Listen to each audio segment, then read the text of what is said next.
Hello, it's Sandy and welcome to week 5. This is your coming attraction of what's coming up this week.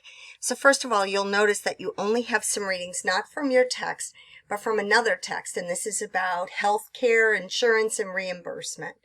So you have that to look forward to, and we are also going to be talking in our discussion boards about reimbursement and then also efficiency and effectiveness. I remind you, efficiency is when there is no waste, and effectiveness essentially means reaching your goal.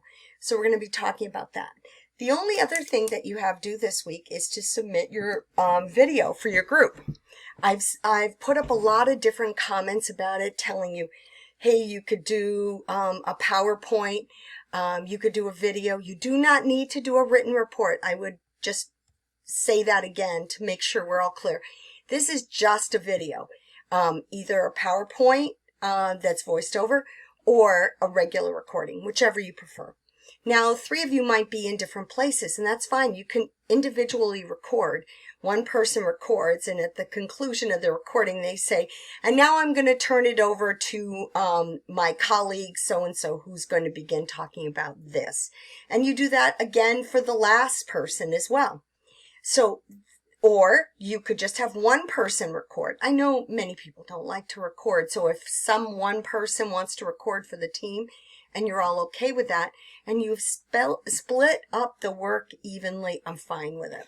So you're going to do that. You're going to submit, one person submits the group recording. In week 6, I am going to take everybody's recordings and I'm going to put them on so that everybody can see them and share in what you've discussed about your topic. Your topics were general, so I look forward to seeing how you delved into this topic and what you did with it.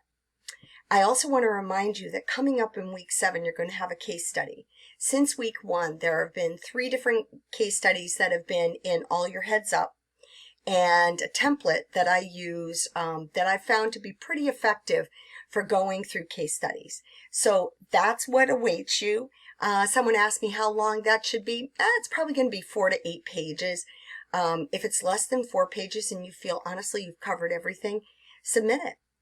If it's more than 8 pages, you might want to go back and make sure you don't have any redundancies, but also that you stayed on topic.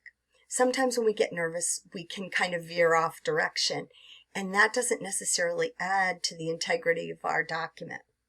So that's sort of what's going on this week. And as I have in the past, I have a really great quote.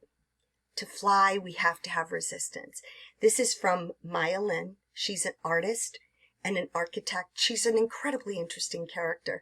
Maya Lin is the one who designed the Vietnam War Memorial in Washington, D.C. At the time, she was a very young artist, and to have done that and to have become part of this was a huge element of what it has come to mean to look at the Vietnam War Memorial. But again, she said, to fly, we have to have resistance. In other words, everything isn't going to go our way. But that doesn't mean nothing goes our way. It just means that we have to look into the integrity of what's happening and find out how we move forward. I wish you a wonderful week. Remember, as always, I'm always around if I can help. Thank you so much. Have a great week 5.